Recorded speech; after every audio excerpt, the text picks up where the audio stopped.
அனைவருக்கும் வணக்கம். இந்த பகுதியில ஒரு மிக முக்கியமான ஒரு தகவல். கன்னி ராசி நேயர்களே! கன்னி ராசி நேயர்களுக்கு திருமண பொருத்தம் சார்ந்த வகையில பொருந்தக்கூடிய ராசிகள் எது? பொருந்தாத ராசிகள் எது? அப்படின்றத இந்த பகுதியில பார்ப்போம். நம்முடைய முக்தி யோகம் யூடியூப் சேனல்ல தொடர்ந்து ஜோதிடம் சார்ந்த வகையில, ஆன்மீகம் சார்ந்த வகையில பல வகையான தகவல் எல்லாமே பதிவுகளா செஞ்சுன்னு வர்றேங்க. இந்த பதிவுகள் எல்லாமே உங்களுக்கு பிடிச்சிருந்தா நம்முடைய யூடியூப் சேனல மறக்காம சப்ஸ்கிரைப் பண்ணிக்கங்க. நம்முடைய யூடியூப் சேனலோட அஃபிஷியல் வெப்சைட்டுங்க www.liveastrologerts.in அப்படின்றது.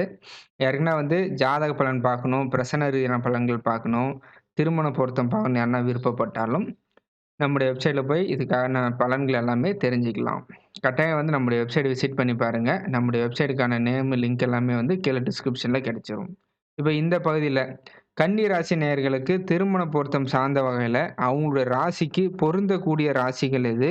பொருந்தாத ராசிகள் எது? அப்படின்றத இந்த பகுதியில பார்ப்போம். முதல் பொருந்தக்கூடிய ராசிகள் எது அப்படின்னு பார்ப்போம். இப்ப இந்த வீடியோ ஒரு ஆண்கள் பார்த்துன்னு இருந்தீங்கன்னா, உங்களுக்கு வரக்கூடிய மனைவி இப்ப சொல்லக்கூடிய ராசியிலிருந்து அமைஞ்சாங்கன்னா சிறப்பா இருக்குன்னு எடுத்துக்கங்க. இதே பெண்கள பார்த்துன்னு இருந்தீங்கன்னா, உங்களுக்கு வரக்கூடிய கணவர் இந்த ராசியிலிருந்து அமைஞ்சா ரொம்ப சிறப்பா இருக்கும் அப்படின்னு எடுத்துக்கங்க. ஏன்னா ராசிய பொறுத்தவரைக்கும் ஆண், பெண் 2 பேருக்குமே பொதுவான ஒரு விஷயம் தான்.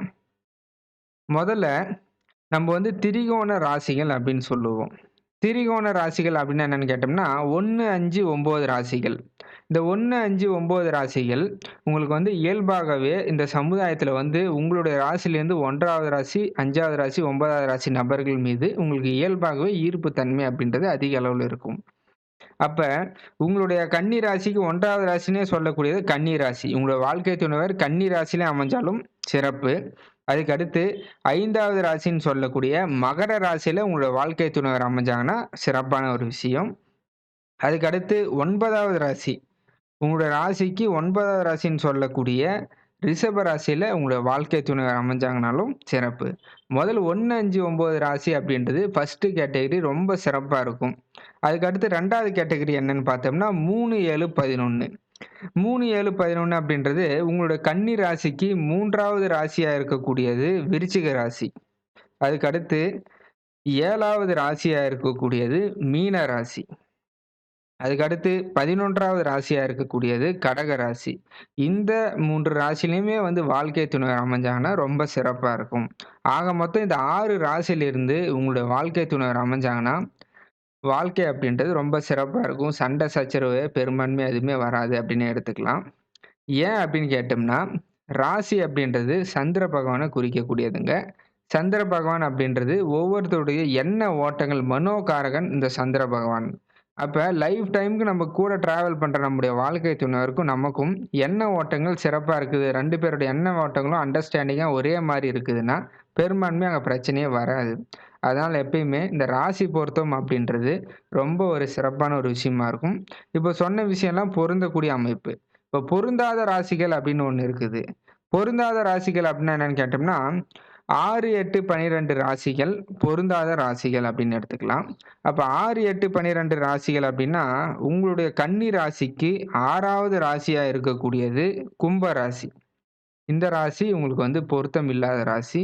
அதுக்கு அடுத்து 8வது ராசியா இருக்கக்கூடியது மேஷ ராசி. இந்த ராசியுமே பொருத்தம் இல்லாத ராசி. பதி அதுக்கு அடுத்து 12வது ராசியா இருக்கக்கூடியது சிம்ம ராசி. இந்த ராசியுமே பொருத்தம் இல்லாத ராசி. கும்ப ராசி, அதுக்கு அடுத்து மேஷ ராசி, அதுக்கு அடுத்து சிம்ம ராசி. இந்த 6, 8, 12 ராசிகள் பொருந்தாத ராசிகள் அப்படின்னு எடுத்துப்போம். ஏன் 6, 8, 12 ராசிகள்னா 6வது வீடு அப்படின்றது இந்த மாரி வம்பு, வழக்கு, சண்டை, சச்சரவு இந்த மாரியான விஷயத்த குறிக்கும். 8வது வீடு அப்படின்றது இழப்புகள், 12வது வீடு அப்படின்றது தடை, அவமானம், அடக்குதல் இந்த மாரியான விஷயங்கள்லாம் குறிக்குங்க.